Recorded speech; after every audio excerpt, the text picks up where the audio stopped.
시편 20편, 21편, 20편 1절 제가 봉독합니다. 환난 날에 여호와께서 내게 응답하시고 야곱의 하나님의 이름이 너를 높이 드시며 21편 1절도 제가 봉독합니다.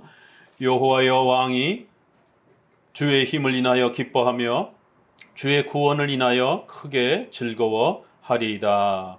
아멘. 시편 20편, 21편 연속해서 두 편을 소개해 드립니다. 시편 20편부터 21편도 그렇지만 22편 1절에 내 하나님이여 내 하나님이여 어찌 나를 버리셨나이까 어찌 나를 멀리하여 돕지 아니하옵시며 유명한 십자가에서의 예수님의 그 고난의 고백입니다. 23편 여호와는 나의 목자시니 신약에 예수님께서 양을 치는 목자로 자신을 소개하면서 나는 목자다 이런 표현을 많이 소개합니다. 24편 10절을 보니까 영광의 왕이 뉘시뇨 만군의 여호와께서 곧 여호와의 왕이시로다. 7절에도 문들아 너희 머리를 들지어다 영원한 문들아 들지어다 영광의 왕이 들어가시리로다. 성전의 모든 문을 활짝 열고 이제 왕이 들어가실 테니 준비하고 그 왕을 영접하고 그 왕의 존귀와 영화로움을 마음껏 맛보라 이렇게 소개를 합니다. 무슨 내용인지 이제 대략 짐작이 가겠죠? 20편부터 24편에 이르기까지 거의 연속적으로 예수 그리스도의 이러한 위대함과 그리스도의 또 우리를 구원하시기 위한 구원의 이러한 내용들이 예언적으로 또 이렇게 담겨 있는 것을 보게 됩니다. 우리가 다시 한번 저 앞쪽으로 돌아가 봅니다. 시편 2편을 봅니다. 시편 2편 제일 먼저 예수 그리스도와 관련된 예언이 시편에서는 어떻게 소개가 되어 오고 있는가 2편을 통해서 우리가 함께 보았죠. 1절 어찌하여 열방이 분노하며 민족들이 허사를 경영하는고 세상의 군왕들이 나서며 관원들이 서로 꾀하여 여호와와 그 기름 받은 자를 대적하며 여기에서도 기름 부음 받으신 자 1차적으로는 다윗이지만 궁극적으로는 예수 그리스도를 말하는 겁니다. 오늘 본문에서도 기름 부음 받으신 자라는 단어가 소개가 됩니다. 이 표현을 사도행전 4장에서 그대로 끌어다가 또 세상의 군왕들이 빌라도와 또 그 많은 지도자들이 예수 그리스도를 십자가에 못 박기 위하여 공격하는 그러한 내용으로 예언적 내용으로 소개를 합니다. 7절을 다시 같이 읽어봅니다. 2장 7절 내가 영을 전하노라 여호와께서 내게 이르시되 너는 내 아들이라 오늘날 내가 너를 낳았도다. 이것은 1차적으로 다윗을 이야기합니다. 그래서 사무엘하 7장에 바로 하나님께서 다윗에게 왕권을 주셨고 다윗을 하나님께서 선택하셨고 그 다윗 가문을 하나님께서 언약을 맺어주셔서 계속해서 은혜를 베푸실 것이다라고 하는 내가 오늘날 너를 낳았다라고 또 이러한 다윗의 또 주신 은혜를 표현을 하고 언약을 표현을 합니다. 1차적으로는 다윗에 대한 그런 은혜입니다. 그러나 다윗은 선지자였기 때문에 자기 자신을 장차올 예수 그리스도로 이렇게 또 연결을 해서 그리스도에 대한 삼위일체 하나님의 영원하신 성부 하나님이 성자를 낳으신다라고 하는 히브리서 1장에서 이걸 그대로 끌어다가 성부와 성자의 영원한 관계, 아버지가 되시고 아들이 되시는 우리는 이해할 수 없지만 아버지가 계시고 아들이 계시는 아버지가 아들을 영원히 낳는다라고 하는 이러한 놀라운 삼위 하나님의 관계를 소개를 합니다. 이렇게 시편 2편이 처음 예수 그리스도를 이제 시적인 그러한 이 모습으로 소개를 합니다. 이제 본격적으로 20편부터 24편에 이르기까지 예수 그리스도는 누구신가? 또 예수님은 우리를 위하여 어떤 중보의 사역들을 장차하실 것인지에 대해서 아주 놀랍게 이렇게 소개를 하고 있는 것을 보게 됩니다. 자, 20편, 21편 이렇게 예수 그리스도를 예언하는 기독론에 대한 아주 중요한 내용들을 담고 있는 시편의 가르침들입니다. 오늘날 개혁주의를 하시는 많은 분들 중에 또 이렇게 교회 중에 다른 것들은 소유리 문답도 가르치고 뭐 성찬도 자주 하고 그러는데 시편 찬송을 안 부르는 그러한 개혁교회들이 있습니다. 왜 그러십니까? 여쭤보니까 시편 찬송은 예수님에 대한 그러한 표현이 이렇게 직접적으로 이렇게 나타나질 않는다라는 것이. 그래서 차라리 찬송가에 예수님에 대한 이러한 중보의 그런 표현들을 소개하는 것을 부르는 게 훨씬 낫지 않느냐. 이렇게 변증을 합니다. 그건 개혁주의에 대한 큰 오해를 가지고 계신 것이에요. 그리고 시편을 제대로 이해하시지 못한 그러한 잘못된 이해입니다. 시편을 읽게 되면 예수 그리스도에 대한 풍성한 내용들이 직접 간접적으로 시편 2편은 아주 직접적으로 그렇게 그리스도의 삼위의 그런 놀라운 사역들을 그렇게 직접적으로 소개를 합니다. 그러나 또 다른 시편들에서는 우회적으로 간접적으로 또 이렇게 많이 소개하고요. 20편부터 24편은 또 아주 직접적으로 예수님이 그 한마디 한마디를 자신의 사역 속에서 그대로 그걸 끌어다가 그렇게 자신에게서 성취됐다라고 이야기를 합니다. 시편은 예수님의 복음서에서 구약의 이사야라든가 또 몇 그 손가락 안에 드는 성경 중에 예수님이 가장 많이 사용한 구약 성경 중에 하나일 정도로 시편은 그렇게 많이 예수님의 예언의 성취로 소개가 됩니다. 이렇게 풍성한데 복음서를 읽으면 시편을 쫓아갈 수밖에 없어요. 예수님의 그 수많은 사역들은 시편에서 예언했던 그 내용의 성취다라고 그렇게 설명을 합니다. 비율로 따지자면 이사야 시편이 거의 예수님의 구약 인용의 절반을 넘을 정도로 그렇게 많은 분량을 차지합니다. 그럼 우리가 복음서를 이해한다라면 어떻게 시편에 그리스도가 없다라고 이렇게 잘 안 드러난다라고 이렇게 더더구나 개혁주의 목회자가 말할 수 있겠습니까? 이것은 구약의 이러한 부분들을 제대로 이해하지 못하는 그러한 고백일 뿐인 것입니다. 오히려 시편은 그 어디에서보다도 더 엄청난 많은 분량과 또 깊이를 가지고 예수 그리스도가 누구신지 예수님이 십자가에서 그 고백하는 7마디의 이러한 아주 중요한 십자가상의 그러한 표현도 직접적으로 언급하기도 하고 또 예수님의 수많은 사역들을 또 예언적으로 또 이렇게 말하기도 할 정도로 엄청난 그리스도에 대한 내용들을 우리에게 담아내고 있습니다. 그렇기 때문에 시편 찬송을 부르게 되면 예수 그리스도에 대한 그 중보의 구원의 아주 놀라운 교리와 내용들을 우리 가슴에 담아낼 수 있는 것이에요. 시편에 그리스도가 없기 때문에 시편 찬송 부르기가 좀 낯설다 이렇게 표현해서는 안 되는 것입니다. 시편을 제대로 해석하지 못해서 그럴 뿐인 것입니다.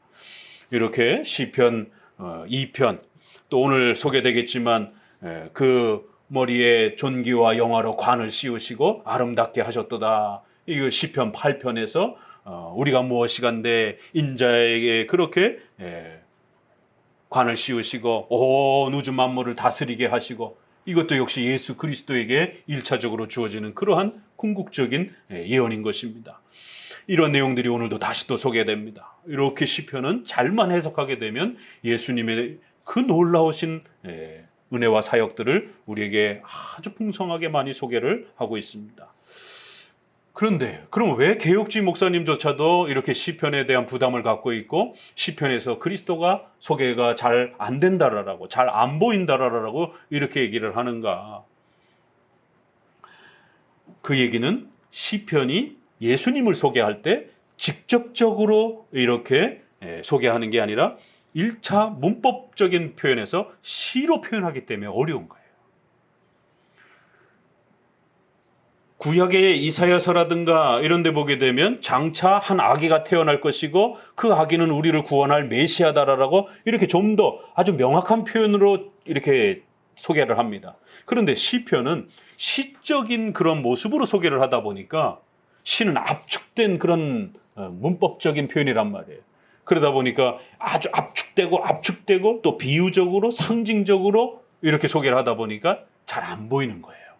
그래서 첫 번째 조심해야 될 것은 시편에서는 예수님을 어떻게 소개하느냐라고 했을 때 직접적으로 그 단어를 쓰기보다는 이 편에서 오늘날 내가 너를 낳았도다 이런 건 아주 좀 더 직접적인 표현이기도 하지만 대부분의 많은 표현들은 비유적으로 상징적으로 그렇게 또 시적인 또 그러한 표현으로 압축된 형태로 표현되고 있기 때문에 잘 읽어내야 됩니다.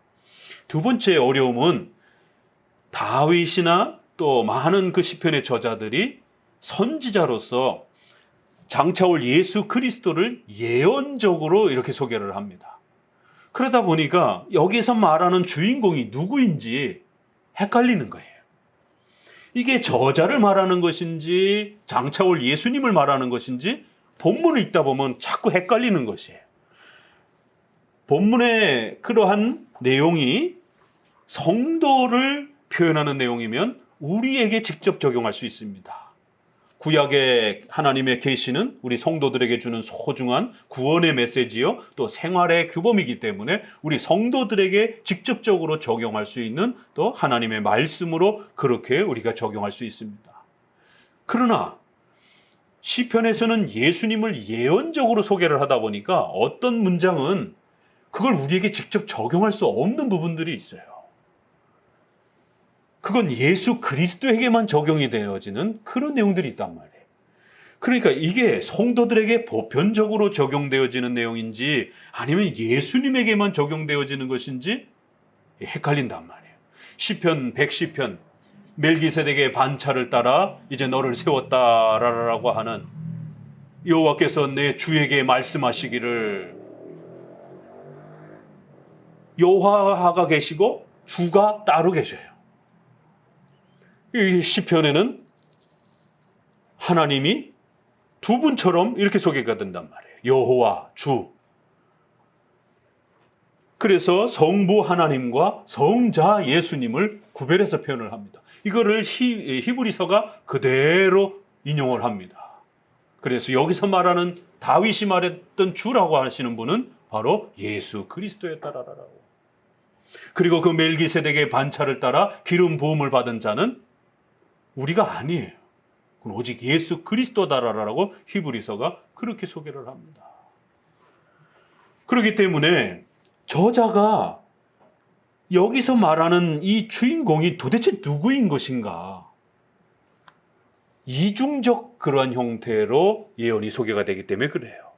그래서 1차적으로 읽으면 저자 자신의 고난과 아픔을 이야기하는데 멀리 내다보면 예수 그리스도를 예언하는 이렇게 이중적인 의미가 예언적 형태로 포함이 되기 때문에 더 잘 이해하고 읽어내야 된다는 거예요. 그래서 시편이 어려워요.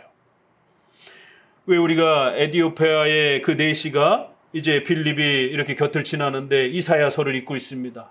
거기에 고난받는 53편이라든가 이런 내용들이 소개가 되는데 그걸 이해하느냐라고 하니까 도대체 여기서 말하는 이 주인공이 누구인지 도대체 모르겠다. 이 사람이 도대체 이사야냐 또 다른 사람이냐 가르쳐주는 사람이 없으니 도대체 알 턱이 없다라고 말하는 거예요. 내시도 나름대로 훌륭한 학문적인 그러한 이러한 토대를 갖춘 사람인데 궁중의 이러한 업무를 돌아볼 정도면, 근데 읽다 보니까 이게 도대체 이사야를 말하는 것인지 이사야가 또 다른 누구를 말하는 것인지 헷갈려가지고 도무지 이해하기가 어렵다라는 것이. 그래서 빌립이 그 곁에 서서 여기서 말하는 이 주인공은 이사야가 아닙니다. 1차적으로는 이사야 자신을 이야기하고 자신의 아들을 이야기하고 있지만, 그래서 또 한 아들이 태어날 것인데 그 아들의 이름을 임마누엘이라 이렇게 하라.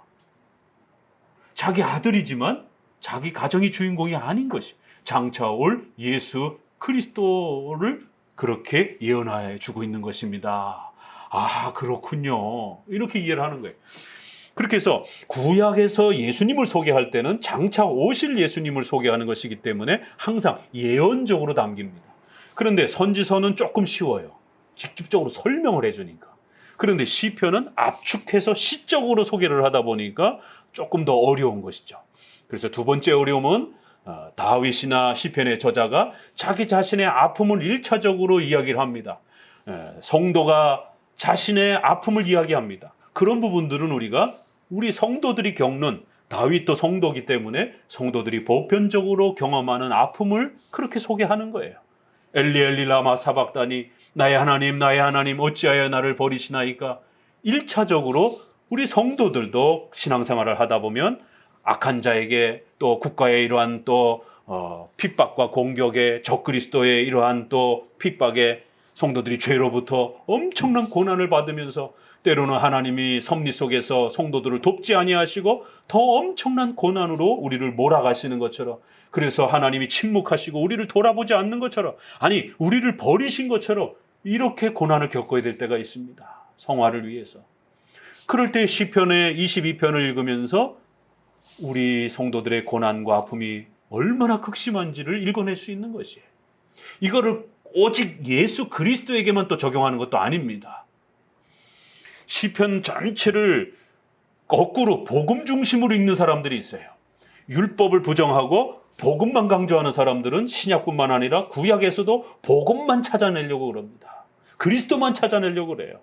그래서 어떤 구약학자가 시편 강해놓고 그리스도 중심으로 구약 읽기 이런 주제를 잡으면 그분들은 거의 대부분 복음 중심으로, 복음적 관점으로, 그리스도 중심으로 시편을 읽어내는 루터파 방식입니다. 루터는 신구약 전체, 특별히 구약을 통해서 그리스도 중심으로, 이신칭의 중심으로 구약을 읽어내려고 했던 거예요.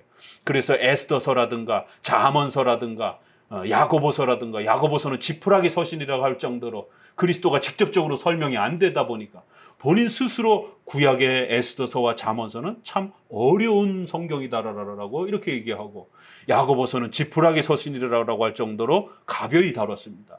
중요하게 다루질 않은 것이. 왜요? 그리스도께서 직접적으로 드러나질 않다 보니까. 에스더서, 잠언서, 율법 이야기, 제사 이야기 아무것도 없어요. 그러다 보니까 그리스도에게 적용하기가 더 어려웠던 거예요. 그래서 등한시하고 그런 성경들은 설교도 잘 안 하고 주로 이사야라든가 이런 쪽들을 훨씬 더 많이 강조하는 루터파 방식입니다. 우리 장로교는 율법과 복음을 균형 있게 가르치기 때문에 구약에서도 십계명의 많은 성도들의 생활과 관련된 이야기들을 해줄 수 있고, 또 예수님을 예언하는 건 또 예수님을 예언해 주는 것입니다. 이렇게 우리는 균형 있게 소개를 하는 것이, 7대 교리 전체를 가지고 설교를 하는 것이지 기독론만 가지고 설교를 하게 되면 기독론 교리만 배우게 된다는 것이에요. 이건 역사적으로 루터파가 행했던 성경 해석 방식입니다. 자, 시편도 우리는 기독론 중심으로 해석하지 아니하고 7대 교리 중심으로 해석하는 거예요. 그래서 칼빈도 벌써 이 부분을 이미 다 읽어냈기 때문에 루터파의 이 위험들이 얼마나 위험한지, 교리가 균형을 이루지 못하고 한쪽으로 치우쳤을 때 오히려 신앙이 붕괴될 수 있음을 경고하면서 시편 주석에서도 이 부분을 경고합니다. 그리고는 유대주의자들이 예수님을 없이 시편을 읽어내려고 하는, 성부 하나님 중심으로 읽어내려고 하는 이런 부분들을 엄중히 비판합니다.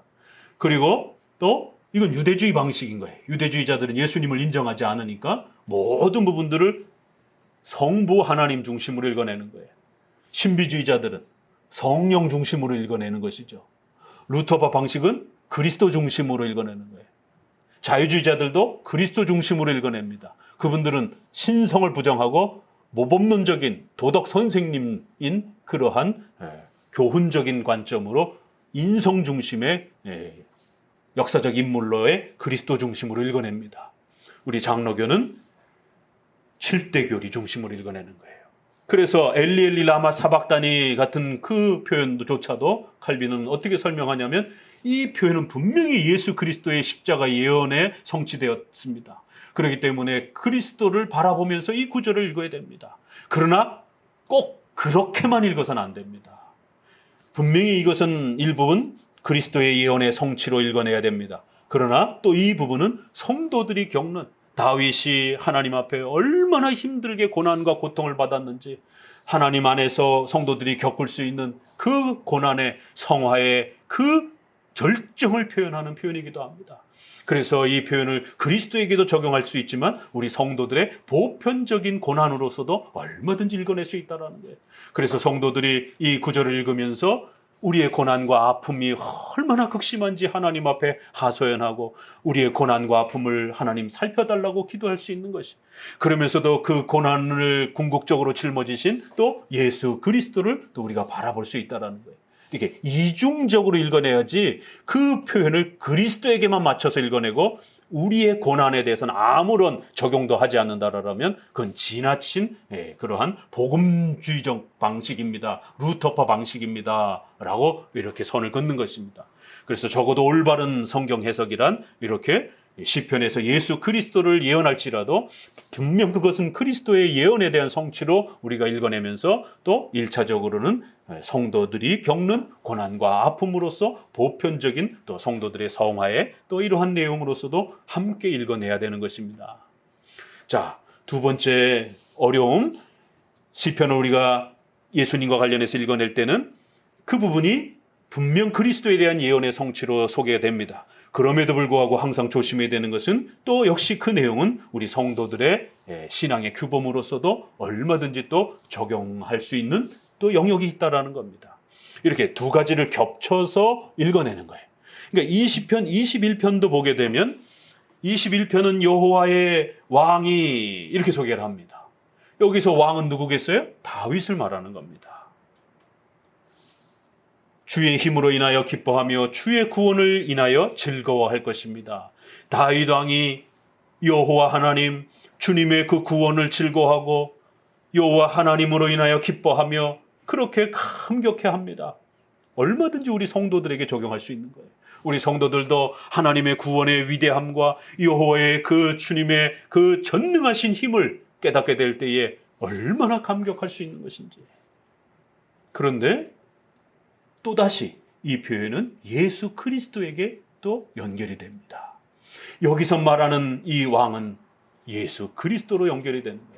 그래서 하나님이 보내신 구원자로서이신 예수님은 바로 여호와 하나님께서 주신 그 힘으로 또 하나님께서 주신 그의 백성들을 구원하도록 그렇게 주신 그 어마어마한 은혜로 여호와 하나님께서 주신 그 혜택으로 진정한 왕이신 그리스도께서 기뻐하고 즐거워하신다라는 거예요. 2절에 그 마음의 소원을 주셨으며 그 입술의 구함을 거절치 아니하실 것입니다. 읽어보세요. 그럼 이게 여러분의 형편에다가 바로 적용을 해야 되는 것인지 아니면 이걸 그리스도에게 적용해야 되는 것인지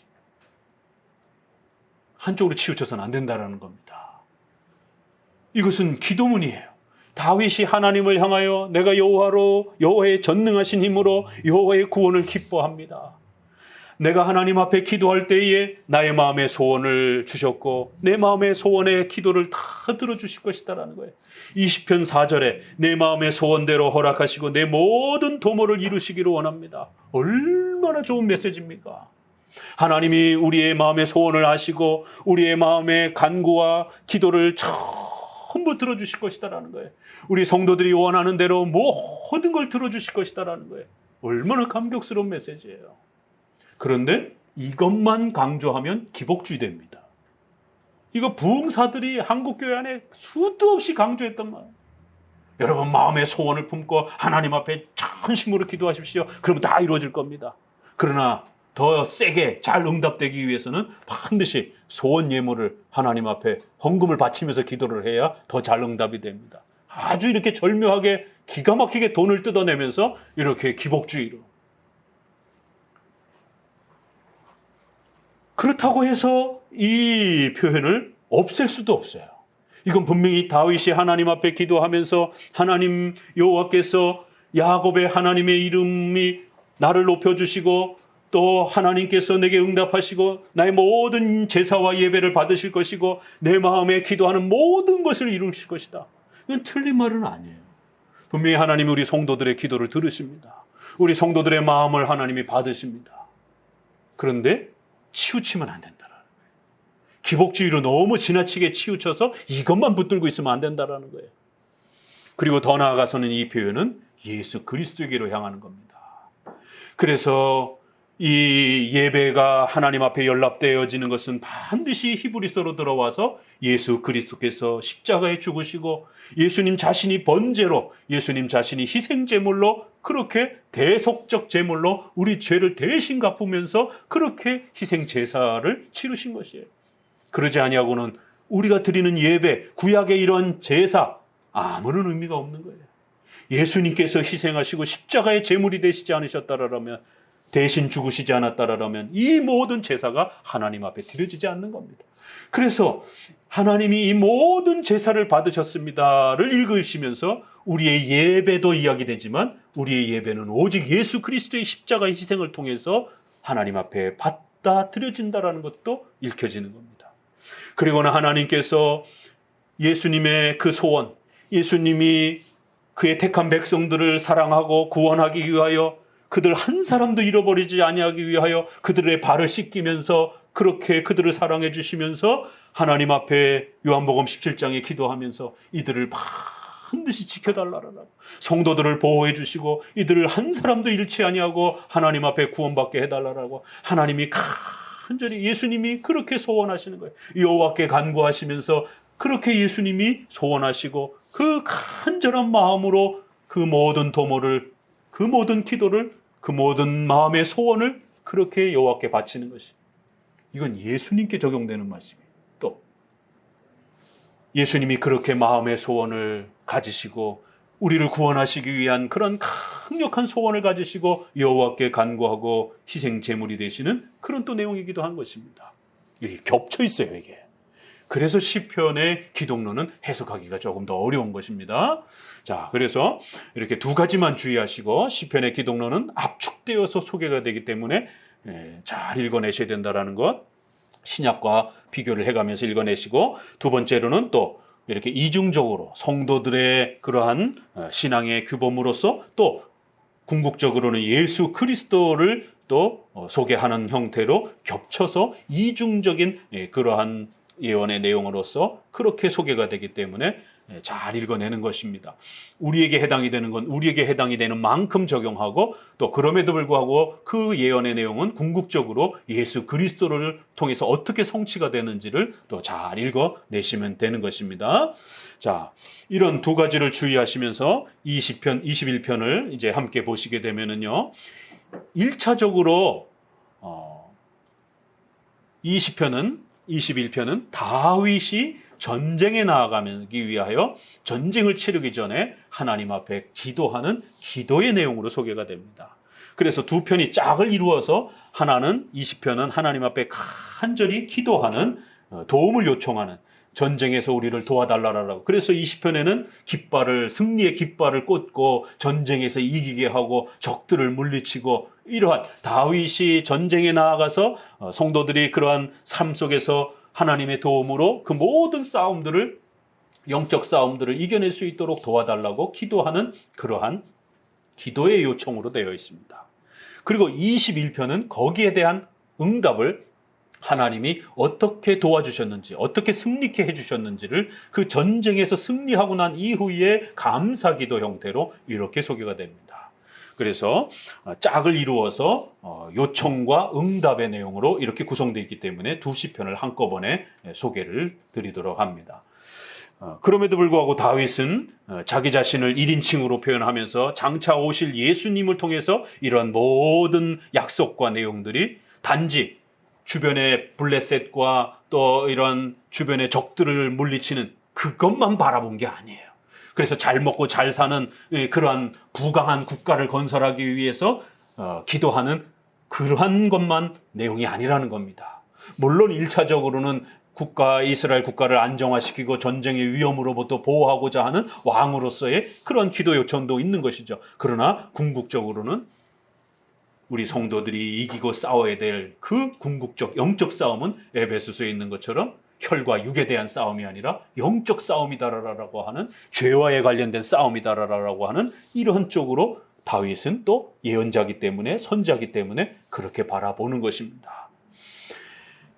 자, 그러면 이제 어떻게 그렇게 예언과 또 우리 성도들의 간구와 기도가 함께 어우러지는가를 봅시다. 환난 날에 여호와께서 내게 응답하시고 야곱의 하나님이 너를 높이 드시며, 어렵고 고난의 때에 하나님께서는 우리 성도들의 고난과 아픔을 반드시 살펴주실 것이다라는 것이.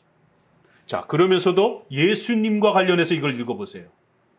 예수님의 고난의 때에 여호와께서 예수님의 기도에 응답하시고 예수님을 높여주실 것이다라는 거예요.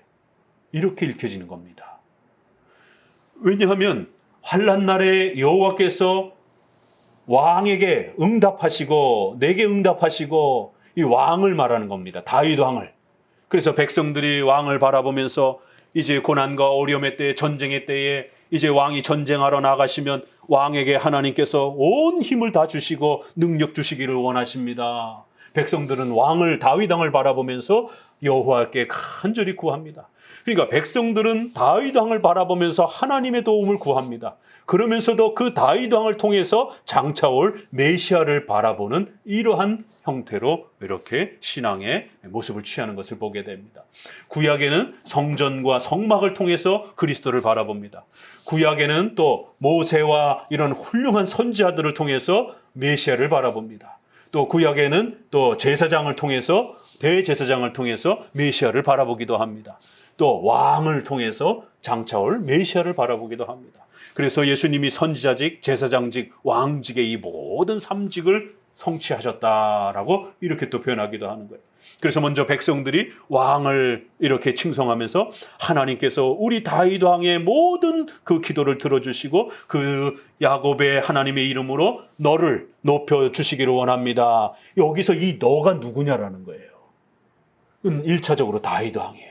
그래서 백성들이 왕을 바라보면서 하나님이 왕을 도와주시기를 원합니다. 그리고는 우리가 그리스도와 관련해서는 예수 그리스도를 하나님께서 그렇게 높여주시기를 원합니다. 2절, 성소에서 너를 도와주시고 시온에서 너를 붙드시며. 그러니까 이 표현이 제3자의 관점에서 이렇게 다윗 왕을 표현을 했어요. 그래서 시편이 좀 어려워요. 주인공이 누구인지를 모르겠는 거예요. 1차적으로 여호와, 이것은 구별이 되죠. 그런데 너는 누구냐라는 거예요. 여기 시편에서 너는 누구냐라는 거예요. 그건 다윗 왕을 말하는 거예요. 그러면 이 말을 하고 있는 사람은 누구냐라는 거예요. 그럼 다윗은 아니에요. 왜? 여기서 너라고 말하고 있는 다른 상대자가 있으니까 이 말을 하는 사람은 누구냐라는 거예요. 그건 백성들이에요. 그래서 백성들이 다윗을 쳐다보면서 너 이렇게 이야기를 하는 거예요. 백성들이 다윗 왕을 높여 하나님이 다윗 왕에게 은혜를 주시고 능력을 주시고 이제 전쟁을 하러 나가는 우리 다윗 왕을 지켜주시기를. 왜요? 다윗 왕이 죽으면 자기들도 다 노예가 되잖아요. 고대 국가에서는. 그러니까 오늘날 우리 백성들이 진정한 다윗 왕 기름 부음 받으신 자이신 예수 그리스도를 하나님이 지켜주시고 예수님이 하고자 하시는 모든 일들이 성취되어지기를. 왜요? 그 그리스도를 통해서 우리의 모든 구원이 이루어지기 때문에. 오늘 우리가 아모스서에서 마지막 9장에 어떻게 읽었죠? 이제 다윗의 그러한 나라를 하나님이 회복시킬 것이다. 장차 다윗의 장막을 회복시킬 것이다. 이렇게 구약은 다윗을 장차올 메시아로 이렇게 소개합니다.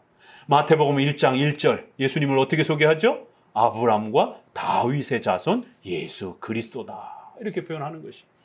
그래서 구약은 이렇게 아예 그리스도를 다윗으로 이렇게 겹쳐서 표현하기도 합니다. 백성들이 왕을 바라보면서 메시아를 바라보며 그렇게 하나님을 찬송하는 그런 기도문으로 이렇게 표현되어 있는 거예요. 성소에서 너를 도와주시고, 여기서도 너는 누구냔 말이에요.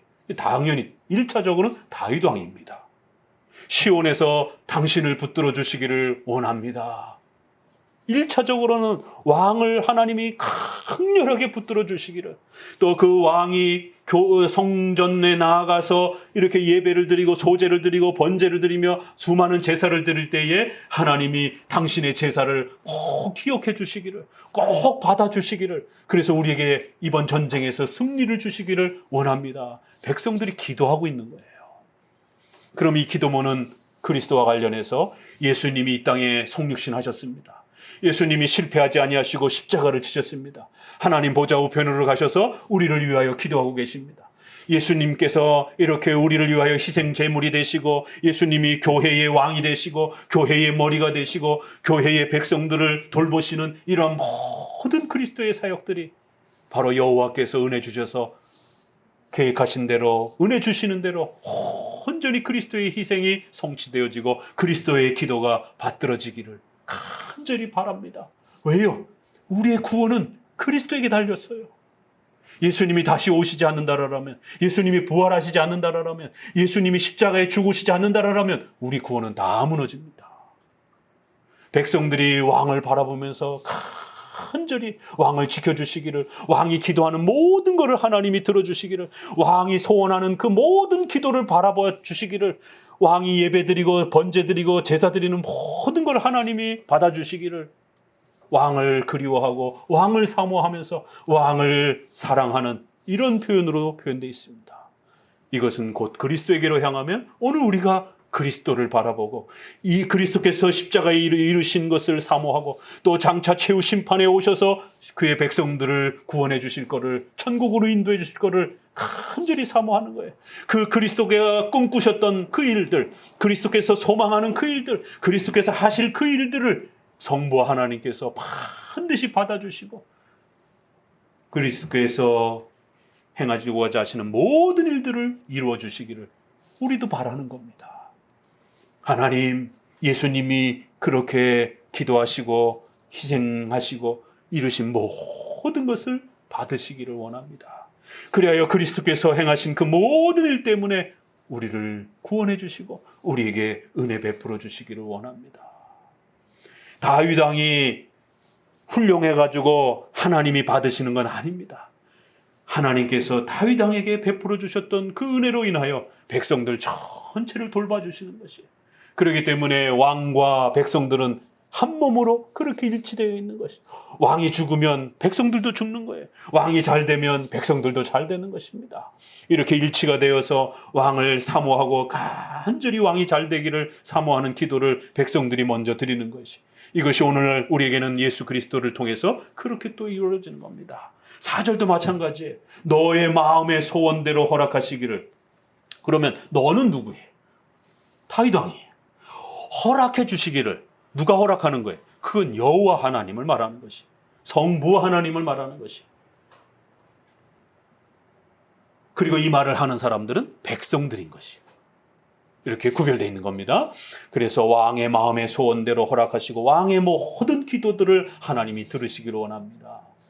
요한복음 17장에서 그 마지막 눈물로 또 겟세마네 동산에서 그렇게 기도하셨던 그 땀방울이 핏방울이 될 정도로 그 택한 백성들이 구원받도록 한없이 그렇게 기도해 주셨던 그 마음의 소원대로 우리 모두가 구원되어지기를 오늘 우리도 그렇게 하나님 앞에 간구하는 겁니다. 우리의 힘으로 구원받는 게 아니라 바로 그 예수님께서 소원하셨던, 예수님께서 희생하셨던 그 모든 희생을 통하여 하나님, 우리가 죄인이지만 예수님을 믿음으로 우리가 주님께 나아가오니 예수님이 바치셨던 그 희생제사, 예수님이 기도하셨던 그 모든 기도, 지금도 하나님 보좌 우편에 계셔서 우리를 위하여 중보기도 하신다라고, 그렇게 우리가 넘어지거나 쓰러지지 않도록, 사탄은 날마다 우리를 괴롭히고 우리를 넘어뜨리려고 하지만 예수님이 하나님 보좌 우편에 계셔서 그 성도들을 위하여 끊임없이 기도하고 그들을 지키신다라고, 또 베드로에게 향하시면서 너가 넘어지지 않냐도록 내가 끊임없이 기도해 줄 것이다라고 그렇게 말씀하시는 것이,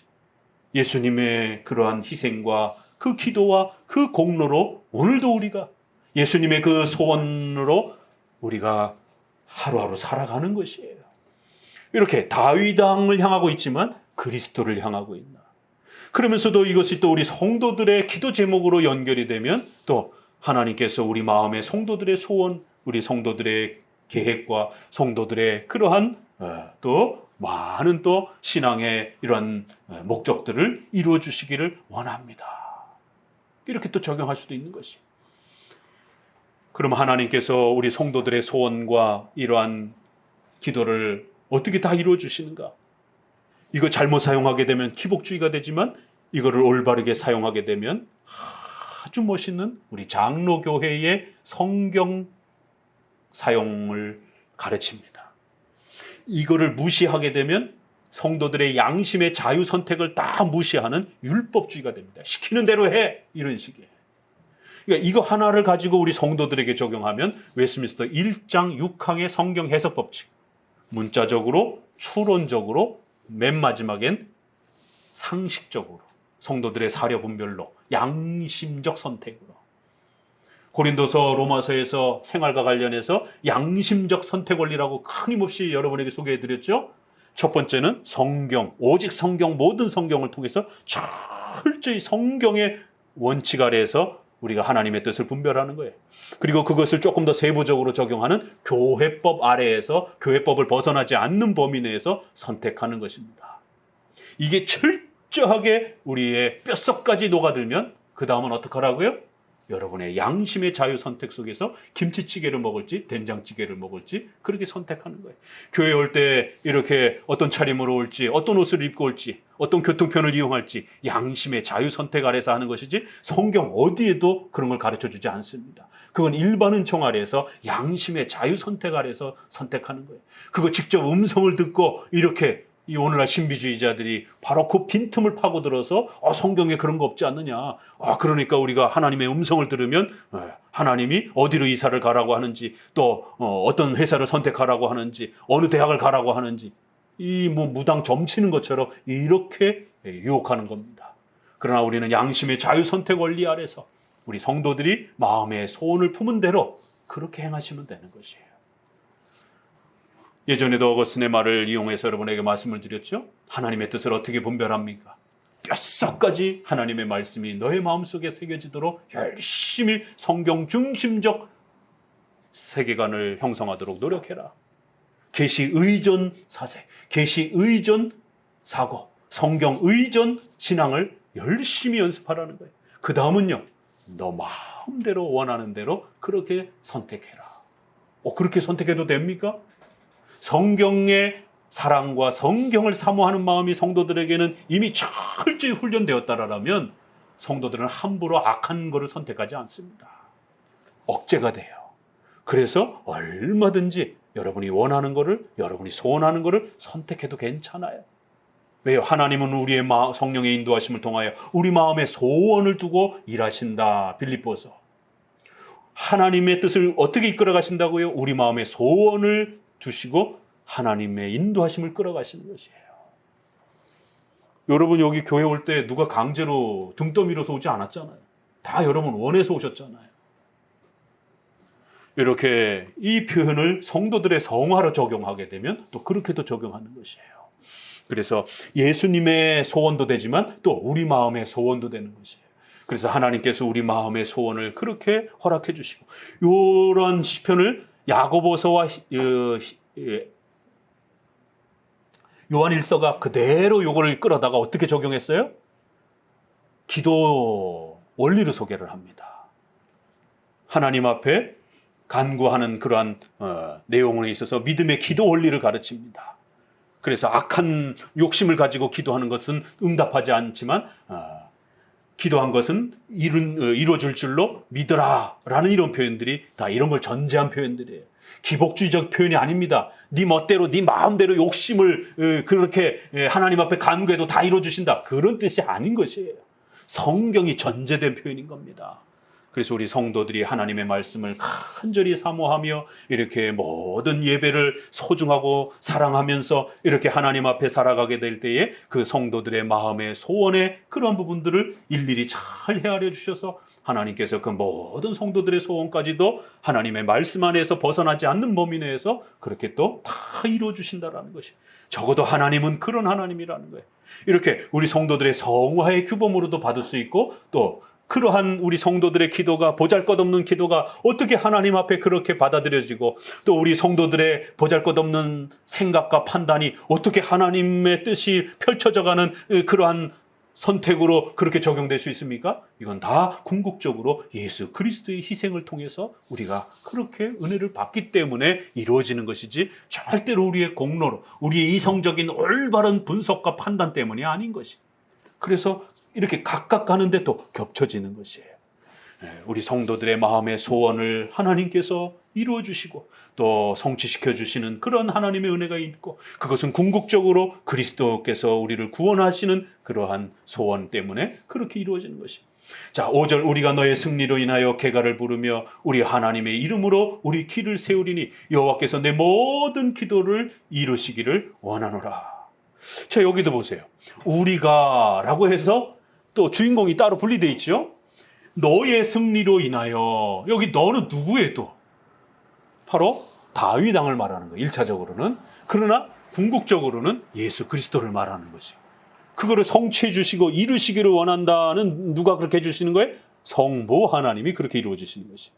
그러니까 백성들의 기도 제목으로 기도하는 모습으로 되어 있는데 그 대상이 다윗 왕으로 되어 있단 말이에요. 그러다 보니까 새 주인공이 등장을 하는 거예요. 그래서 자꾸 헷갈리는 겁니다. 잘 읽어내면, 우리가 이런 법칙만 잘 이렇게 이중 예언 형태만 잘 조심하면 얼마든지 우리가 쉽게 또 읽어낼 수 있습니다. 우리가 당신의 승리로, 다윗 왕의 승리로, 그러나 궁극적으로 우리가 이러한 영적 전쟁에서 승리할 수 있는, 다윗은 육신적인 전쟁을 치르고 있지만 궁극적으로 그는 선지자이기 때문에 영적 싸움을 바라보고 있었던 것이에요. 결국 예수님을 통하여 사탄이 무너지는 바로 그러한 영적 승리로 인하여 우리가 개가를 부르고, 우리가 승전가를 부르고, 우리 하나님의 이름으로 우리의 깃발을 세울 것이다. 전쟁에 승리하면 왜 깃발을 세우잖아요? 오늘날에도 이렇게 고지를 점령하면 깃발을 세우는 것처럼 이러한 예수 그리스도의 희생과 은혜를 통하여 우리가 영적 싸움을 이겨낼 것이고, 그리고 승리의 깃발을 세울 것이다라는 거예요. 여호와께서는 예수 그리스도가 기도하는 그 모든 기도를 이루어 주시기를 원한다라는 거예요. 여호와께서는 우리 성도들이 기도하는 모든 기도들을 이루어 주실 것이다라는 거예요. 예수님의 그 중보 기도 때문에 우리 성도들을 또 그렇게 돌봐 주실 것이다라는 거예요. 6절, 여호와께서는 자기에게 속한 바 기름 부음 받은 자를 구원하시는 줄 이제 내가 아노니 그 오른손에 구원하는 힘으로 그 거룩한 하늘에서 저에게 응답하실 것입니다. 여기 이제 조금 더 깊이 들어갑니다. 여호와께서, 성부 하나님께서 자기에게 속한 바 기름 부으심 받은 자, 이렇게 표현했어요. 자, 그럼 1차적으로 읽어봅시다. 여호와께서 자기에게 속한 바 기름 부음 받은 자는 누구예요? 다윗 왕입니다. 백성들이 기름 부음 받은 건 아니에요. 구약에는 제사장이나 선지자나 왕만, 세 직분만 구별되어 기름 부음을 해줍니다. 이 기름 부음 받다라가 메시아흐, 히브리어로 메시아흐 이렇게 표현되다가 이것이 헬라어로 오면서 그냥 메시아, 영어권으로 오면서 그냥 히브리어를 음역하면서 메시아 이렇게 부른 겁니다. 그냥 구축이 된 거예요. 그냥 그 단어 자체로 구원자로서, 이렇게 중보자로서 그 단어가 그냥 대표적 표현으로 발음되는 대로 그렇게 표현된 겁니다. 뜻은 기름 부음 받은 자라는 그런 뜻이에요. 이렇게 특별한 목적을 위하여 기름을 부어준다라고 하는 이 메시아흐는 결국 메시아를 뜻하는 구약의 대표적인 바로 예수 그리스도를 표현하는 표현이었고, 아무나 기름 붓지 않고 선지자와 제사장과 왕. 그래서 모세가 신명기 17장에 뭐라고 말합니까? 장차 나와 같은 선지자를 세워주시기를 너희 후손들에게 원한다. 그러면 선지자들이 계속 세워지기를 원한다. 그런 의미가 아니에요. 거기에는 바로 장차 선지자들 중에 선지자, 바로 예수 그리스도 참 선지자. 그래서 히브리서라든가 신약에서는 모세의 그 말이 단순한 여러 선지자들을 말하는 게 아니라 진정한 선지자인 바로 예수 그리스도를 뜻하는 것이었다라고 신약이 스스로 설명합니다. 또 대제사장은 히브리서에서 멜기세덱도 이야기하고 또 대제사장도 이야기하고, 바로 대제사장의 역할은 자신을 궁극적으로 희생제물로 바치신 예수 그리스도였다라고 이렇게 말하죠. 또 왕, 진정한 왕, 바로 기름 부음 받은 왕은 바로 예수 그리스도다라고 이렇게 말하는 것이. 그래서 다윗은 자신이 기름 부음 받았지만 자신을 통하여 장차 궁극적으로 모든 사탄을 멸하고 단순한 적 주변의 그런 블레셋과 주변의 적들을 물리쳐갖고 그 강원도 땅보다도 작은 이스라엘 땅을 회복하는 그걸 목적으로 바라보는 게 아닌 것입니다. 결국 인간의 궁극적인 이 속박은 사탄으로부터 영원한 죄의 속박이라는 것을 선지자로서 알았기 때문에 자기의 솔로몬 아들을 통하여 사무엘하 7장에서도 내 아들을 지켜주시기로 원합니다. 내 아들에게도 이 하나님의 언약이 성취되어지기로 원합니다. 바로 그 은혜 언약이 궁극적인 하나님의 아들이신 예수 그리스도를 통하여 성취될 것이다라고, 그래야 하나님이 나에게 세워주신 이 나라는 영원한 나라가 될 것이고 이 나라는 하나님이 세우신 나라가 될 거라고 그렇게 예언하는 거예요. 그러나 다윗의 왕국은 망해버렸잖아요. 2000년 동안 나라도 없이 살았어요. 성취가 안 됐잖아요. 문자적으로는 성취가 안 됐어요. 그렇지만 실제적 영적인 내용으로는 예수 그리스도를 통해서 다윗이 바라봤던 것은 영토적인 다윗 왕국이 아니라 바로 예수 그리스도를 통하여 적그리스도와 사탄을 멸하시는 예수님이 교회의 왕이 되시는 영적 왕국을 말하는 것이었기 때문에 사무엘하 7장은 그대로 성취가 된 겁니다. 그래야 다윗이 바로 기름 부음 받은 자인 거예요. 1차적으로는. 그래서 여호와께서 자기에게 속한 바, 기름 부음 받은 왕, 이 표현을 보세요. 자기에게 속한 바, 여호와의 것이다라는 거예요. 여호와에게 속한 그 기름 부음 받은 자를 반드시 하나님이 구원하시고 지켜줄 거라는 거예요. 그의 오른손으로 강력한 전능한 힘으로 그 기름 부음 받은 자를 지켜줄 것이다라는 거예요. 더 나아가서 그 거룩한 하늘에서, 시편에서 하늘을 말할 때는 전능하신 이러한 하나님의 절대 주권을 말하는 거예요. 바로 그 절대 주권을 가지시고 저에게, 그에게, 기름 부음 받은 자에게 그렇게 모든 그가 간구하는 것들을 성취해 주실 것이다라는 거예요. 예수님이 요한복음 17장에서 바로 이 간구를 하시는 것입니다. 성부 하나님이여, 아버지께서 나에게 주셨던 그 모든 계획을 이제 성취하오니 그의 백성 한 사람도 잃어버리지 말고 우리가 가졌던 영원한 교제와 같이 저들도 우리 안에 하나가 되어서 하나님과 영원한 교제를 이루게 해주옵소서. 바로 예수 그리스도는 기름 부음 받으신 유일한 대제사장이요 왕이시요 우리의 선지자라고 히브리서는 그렇게 소개하는 겁니다. 바로 이렇게 우리의 모든 소망과 간구는 궁극적인 그 기름 부음 받으신 예수 그리스도. 누가복음 4장에서는 바로 예수님이 자신을 향하여 이사야서를 인용하면서, 이 시편을 인용하면서 바로 여호와 하나님께서 나에게 기름 부으사 가난한 자에게 이렇게 또 은혜의 해를, 또 불쌍한 자들에게 이러한 구원의 혜택을 주셨다라고 그렇게 누가복음 4장에서는 직접적으로 이 부분을 끌어다가 그렇게 그리스도에게서 성취되었다라고 이야기합니다. 자, 7절을 읽어봅니다. 혹은 병거를 혹은 말을 의지하나 우리는 여호와 하나님 이름을 자랑할 것입니다.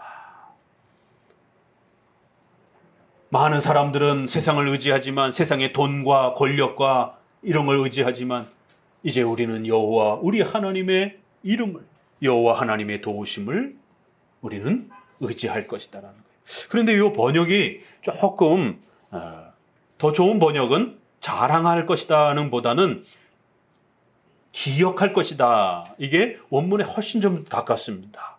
그래서 영어 번역에도 remember로 훨씬 더 많이 번역이 돼 있어요. 이걸 왜 의역을 했는지 모르겠어요.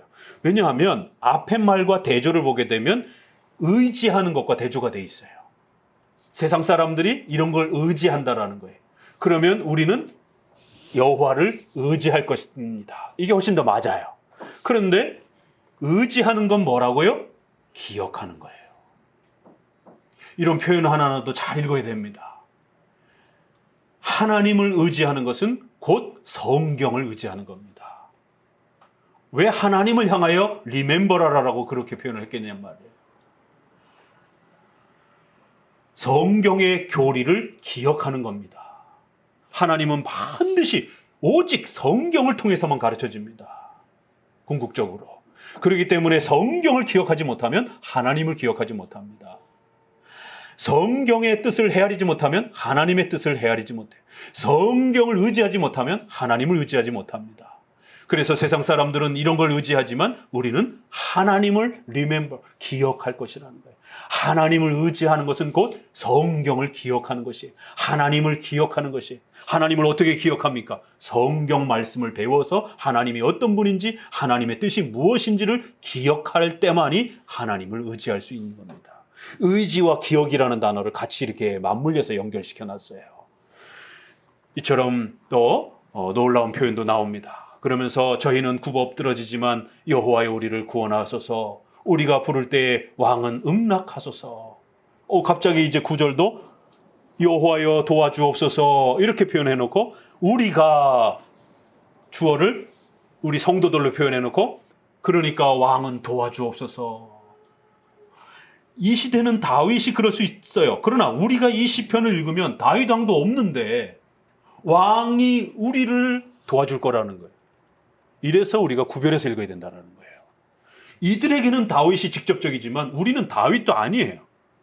우리가 이 시편을 읽을 때는 왕은 이미 벌써 다윗 왕은 없어져 버렸단 말이에요. 그러면 결국 이 왕은 장차 예수 그리스도를 말하는 것이에요. 우리가 하나님 앞에 간절히 기도합니다. 여호와여, 그 진정한 왕이신 예수 그리스도의 그 구원의 모든 일들을, 또 예수님이 구하시는 그 모든 기도를, 예수님이 희생하신 그 모든 희생 때문에 우리를 돌아봐 주옵소서. 그리고 우리 한글 번역이 잘 돼 있어요.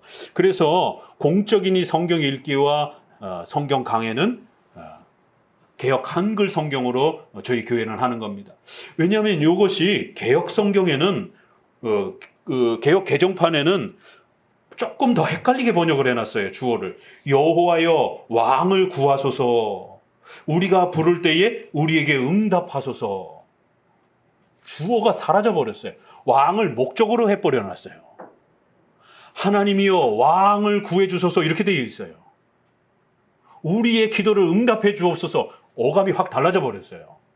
근데 실제 원문도 주어는 왕입니다. 왕이 우리를 도와줄 겁니다. 이렇게 되어 있는 거예요. 왕이 주어예요. 왕을 목적으로 하면 안 됩니다. 여호와여 구하소서 이렇게 감탄문으로 이렇게 첫 문장을 해놓고 왕이 우리를 도와줄 겁니다. 이게 원문이에요. 우리 개역 한글이 원문대로 아주 정확하게 왕은 응답해 주옵소서. 왕이 도와줄 겁니다. 이렇게 돼 있는 거예요. 왕이 주어로 잘 돼 있어요. 근데 개역 개정판은 왕을 도와주는 걸로 그냥 끝나버려요. 훨씬 한글이 우리가 간구할 때에 왕은 우리를 도와주옵소서. 그래서 결국 그 궁극적 왕이 예수 그리스도께서 우리를 도와줄 것이다라는 거예요. 이렇게 아주 잘 번역이 되어 있습니다. 자, 이런 그 흐름 아래에서 21장은 그냥 쭉 읽어도 이해가 됩니다. 자, 여호와여 왕이 주의 힘을 인하여 기뻐하며 주의 구원을 인하여 크게 즐거워하리라.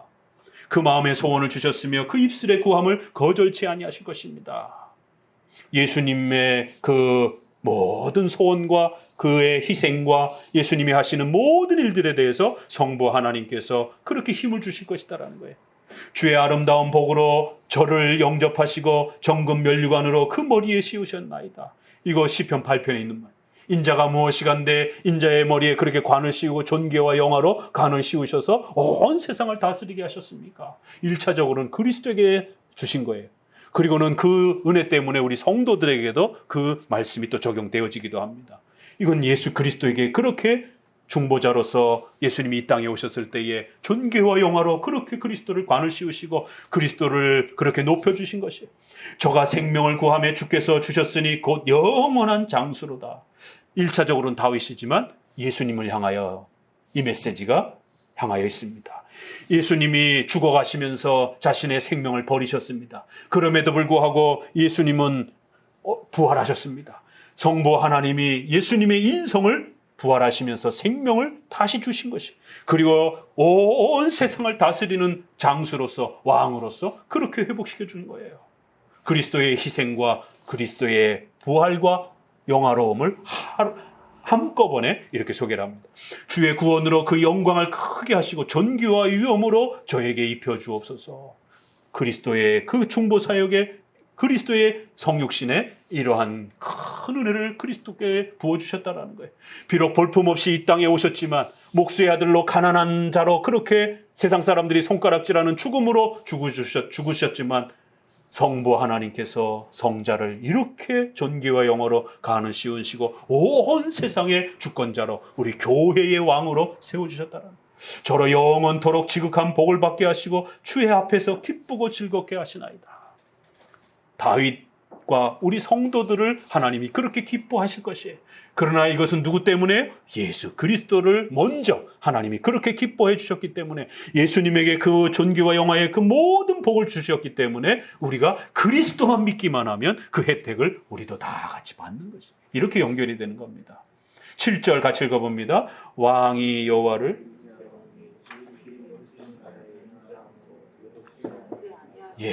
왕이 여호와를 의지합니다. 예수님이 여호와를 의지합니다. 지극히 높으신 자의 전능하신 그 인자함으로 예수님이 우리를 위하여 이 땅에 성육신하시고 십자가에 죽으시는 이 모든 사역이 흔들림 없이 온전히 성취될 수 있도록 도와주옵소서. 이거 요한복음 17장의 기도 제목이기도 해요. 겟세마네에서의 예수님의 기도이기도 합니다. 8절부터 그리스도와 관련해서 읽어보면 아주 잘 읽혀집니다. 그리고 우리 개역 한글이 잘 번역했어요. 내 손이 내 모든 원수를 발견하며 내 오른손이 너를 미워하는 자를 전부 다 멸망시키고 다 격퇴시킬 거라는 거예요. 당신의 손이 그렇게 모든 전쟁을 승리할 거라는 거예요. 그런데 개역 우리 개정판에는 너의라고 하는 이 표현을 왕은 이렇게 바꿔버렸어요. 의역을 한 겁니다. 이게 성경은 의역을 하면 안 돼요. 직독직해가 원칙입니다. 조금 불편해도 원문 그대로 가능한 한 읽어낼 수 있도록 직독직해가 원칙이에요. 말을 맞추기 위해서 조금 이렇게 의역하는 정도는 괜찮지만, 그래서 좋은 번역은 거의 직독직해가 되어 있는 거고, 현대인의 성경이라든가 이런 거는 아이들이 읽기 쉽게 이렇게 의역을 해놓은 거예요. 그 의역은 번역하는 자의 어떤 추가적인 말들이 많이 들어간단 말이에요. 그러니까 왕은 이러면 벌써 해석이 들어간 거예요. 여기서 너희가 누굴까? 그러니까 이 번역자들이 이건 왕일 것이다 라고 이렇게 의역을 해버린 것이에요. 틀린 건 아니지만 벌써 해석자의 의견이 들어가는 것이기 때문에 조심스러운 겁니다. 원문에도 당신의, 킹제임스 성경과 우리 제네바 성경에도 your 이렇게 너의 이렇게로 되어 있어요. 그냥 읽는 그대로 읽는 게 훨씬 좋습니다. 개역 한글판이 훨씬 잘 번역이 되어 있어요. 너의, 그러니까 7절에는 왕이라고 분명히 그 주어를 이렇게 명확하게 왕으로 표현되어 있지만 8절부터는 당신의, 너의 이렇게 표현되어 있는 거예요. 당신의 모든 손이 원수들을 짓밟고 승리하시고, 9절에 당신이 노하실 때에 저희로 모든 풀무같이 할 것이고 여호와께서 진노로 저희를 삼키실 것입니다. 당신의 손이 내가 저의 후손을 땅에서 멸할 것입니다. 11절에 대저 저희는 너를 해하려 하여도 계교를 품었으나 이루지 못하는도다. 물론 1차적으로는 다윗이지만 궁극적으로는 세상의 모든 악한 자들이 예수님을 죽이려고 십자가에 그렇게 고난을 쏟아부으면서 얼마나 많은 계교를 품고 악한 의도를 품었느냐라는 거예요. 십자가의 고난과 희생이 이렇게 표현되어 있는 거예요. 12절에 내가 저희로 돌아서게 하며 그 얼굴을 향하여 활시를 당겨서 그 악한 자들을 다 물리칠 거라는 거예요. 13절 여호와의 주의 능력으로 높임을, 13절 같이 읽어봅시다. 이제 결론을 맺습니다.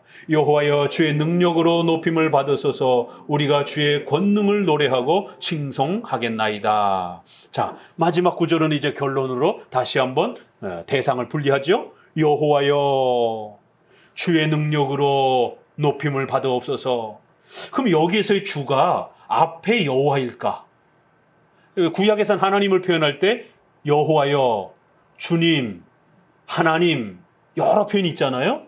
그러나 또 때로는 성부와 성자를 의식적으로 구별하기 위해서 여호와와 주를 주와 주로 이렇게 표현하면서도 구별을 합니다.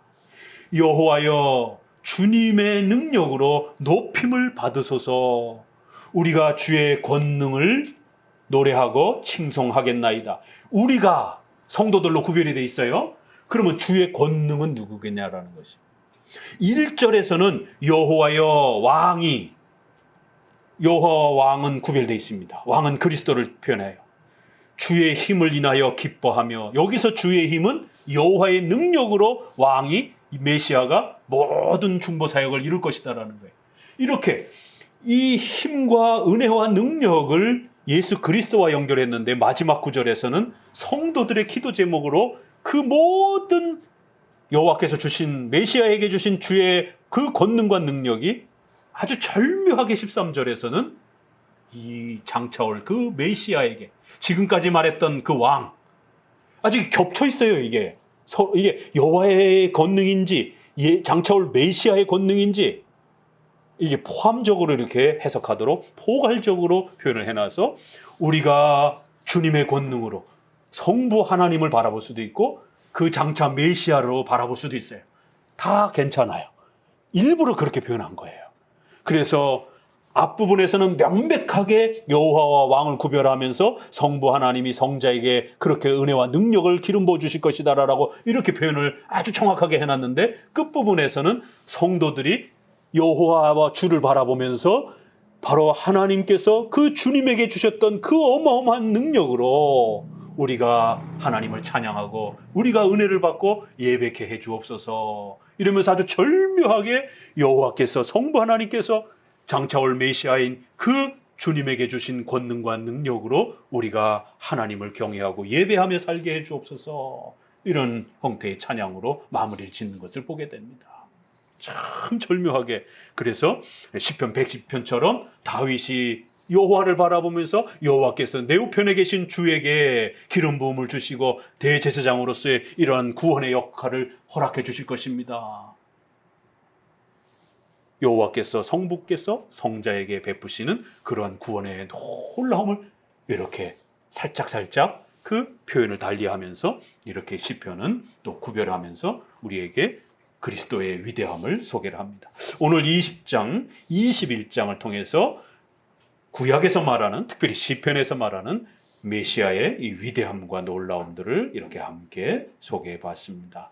예수님을 통하여 우리의 구원을 구약에서조차도 이미 벌써 이렇게 성부 하나님께서 준비해 주셔서 그 준비해 주신 그대로 예수님이 이 땅에 오셔서 희생제사를 통하여 우리의 모든 죄를 구원하시고 또 우리의 모든 또 삶 속에서 우리의 마음의 소원과 간구와 우리 성도들의 어려움들을 예수님을 통해서 지켜 보호해 주시겠다라고 전능하신 힘으로 그 거룩한 하늘에서 그 오른손에 구원하는 강력한 힘으로 오늘 교회와 성도들을 지켜주시겠다라는 거예요.